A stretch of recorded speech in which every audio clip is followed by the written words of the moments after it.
Mahkamah Majistret Klang hari ini menjatuhkan hukuman penjara selama 2 bulan terhadap 22 warga Indonesia selepas mereka mengaku bersalah menggunakan kad pengenalan palsu sebagai dokumen pengenalan diri.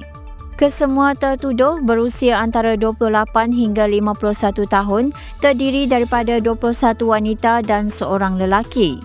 Mereka didakwa melakukan kesalahan di bawah Peraturan 25 1E Peraturan-Peraturan Pendaftaran Negara 1990 termasuk pindaan yang berkuat kuasa pada 2007.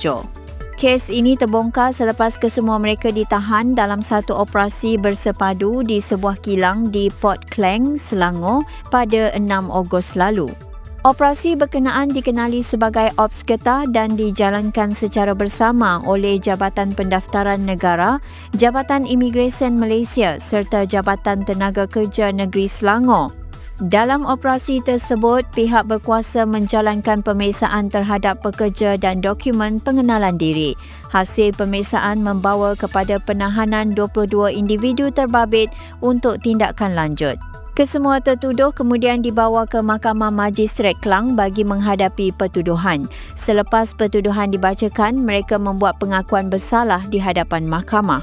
Mahkamah seterusnya menjatuhkan hukuman penjara selama 2 bulan terhadap setiap tertuduh. Hukuman itu berkuat kuasa bermula dari tarikh mereka ditahan, iaitu 6 Ogos 2026. Prosiding bagi kes berkenaan dijalankan di Mahkamah Majistret MM5 dan Mahkamah Majistret MM4.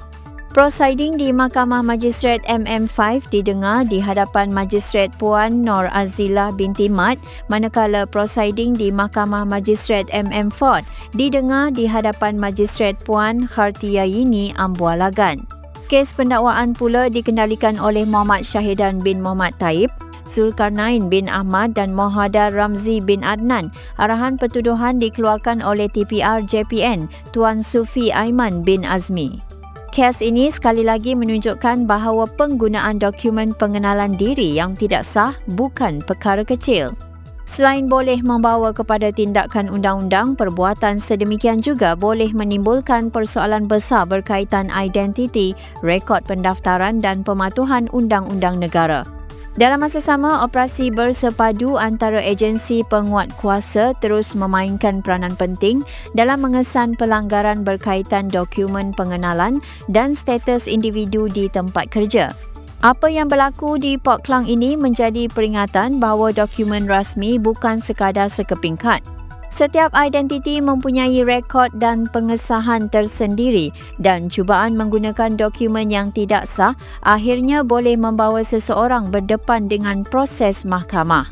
Bagi orang ramai dan pihak majikan pula, pematuhan terhadap keperluan dokumen serta peraturan berkaitan pekerja amat penting bagi mengelakkan masalah yang lebih serius pada masa akan datang.